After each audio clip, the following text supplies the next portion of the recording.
എത്ര വെച്ചാലും ചിക്കൻ കറി നന്നാവുന്നില്ല, അല്ലെങ്കിൽ വെള്ളം പോലെ ആയിപ്പോയി, അങ്ങനെയുള്ളവർക്ക് വേണ്ടിയിട്ടാണ് ഇന്നത്തെ റെസിപ്പി. കുറച്ച് തിക്കായിട്ടുള്ളൊരു ചിക്കൻ കറി തയ്യാറാക്കിയെടുക്കുക. പാനിലേക്ക് ഓയിൽ ഒഴിച്ച് കൊടുത്തിട്ട് കുറച്ച് പെരിഞ്ചീരകം ഇട്ട് കൊടുക്കുക.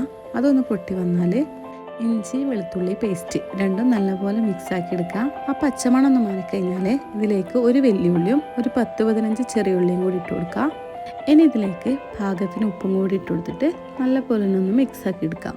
ഉള്ളി ഒന്നും കരിഞ്ഞു പോവാണ്ട് തന്നെ ഒന്ന് വാട്ടി കൊടുക്കണം. നല്ല സോഫ്റ്റ് ആയി കിട്ടാൻ വേണ്ടിയിട്ട് നമുക്കൊന്ന് മൂടി വെച്ച് വേവിച്ചെടുക്കാം.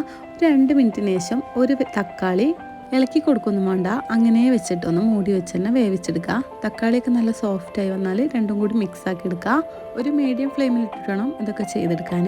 ഇനി പൊടികളായിട്ട് ഇതിലേക്ക് മഞ്ഞൾപ്പൊടി, മല്ലിപ്പൊടി, മുളക് പൊടി, അതുപോലെ ചിക്കൻ മസാലയും കുറച്ച് ഗരം മസാലയും കുരുമുളക് പൊടിയും കുറച്ച് കറിവേപ്പിലയും കൂടി ചേർത്ത് കൊടുക്കുക. നല്ല പോലെ ഒന്ന് മിക്സ് ആക്കി കൊടുക്കുക. ഇനി ആ എണ്ണയിൽ കിടന്ന് തന്നെ പൊടികളെല്ലാം നല്ല പോലെ തന്നെ ഒന്ന് വഴറ്റിയെടുക്കണം. കളറൊന്ന് മാറി വരും, നല്ലൊരു മണവും കളറൊക്കെ വരുമ്പോൾ നമുക്ക് എന്ത് ചെയ്യാം, ഇതിലേക്ക് നമ്മൾ ചിക്കൻ ഇട്ട് കൊടുക്കാം. ഞാനിവിടെ ഒരു 1/4 കിലോത്തോളം ചിക്കൻ എടുത്തിട്ടുള്ളൂ. എന്നിട്ട് രണ്ടും കൂടി നല്ല പോലെ മിക്സ് ആക്കി കൊടുക്കുക. ചിക്കനും മസാലയൊക്കെ നല്ല പോലെ ഒന്ന് മിക്സ് ആവണം. ഈ സമയത്ത് ഫ്ലെയിം ഒന്ന് മീഡിയം ഫ്ലെയിമിലേക്ക് മാറ്റി കൊടുക്കാം. ഇനി ഇതിലേക്ക് ആവശ്യമെങ്കിൽ മാത്രം കുറച്ച് ഉപ്പും കൂടി ഇട്ട് കൊടുത്തിട്ട് ഒന്നുകൂടെ നല്ലപോലെ മിക്സ് ആക്കി കൊടുക്കുക.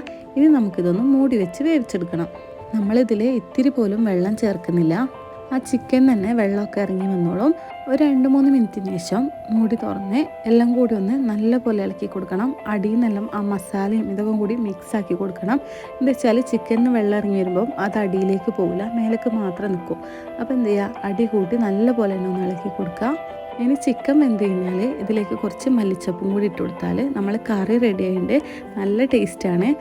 ചോറിൻ്റെ കൂടെയൊക്കെ ആണെങ്കിലും നല്ല ടേസ്റ്റാണ്. നെയ്ച്ചോറ്, അതുപോലെ ചപ്പാത്തി, പൊറാട്ട എല്ലാത്തിൻ്റെ കൂടെയും നല്ല ടേസ്റ്റാണ്. അപ്പോൾ എന്തായാലും ട്രൈ ചെയ്ത് നോക്കണം. പിന്നെ എരിവ് കുറച്ച് അധികം വേണമെന്നുണ്ടെങ്കിൽ ഈ സമയത്ത് കുറച്ച് കുരുമുളക് പൊടിയും കൂടി ഇട്ട് കൊടുത്താൽ മതി. അപ്പോൾ ഇത്രയേ ഉള്ളൂ. വീഡിയോ ഇഷ്ടപ്പെട്ടാൽ സപ്പോർട്ട് ചെയ്യാൻ മറക്കണ്ട. പുതിയൊരു വീഡിയോ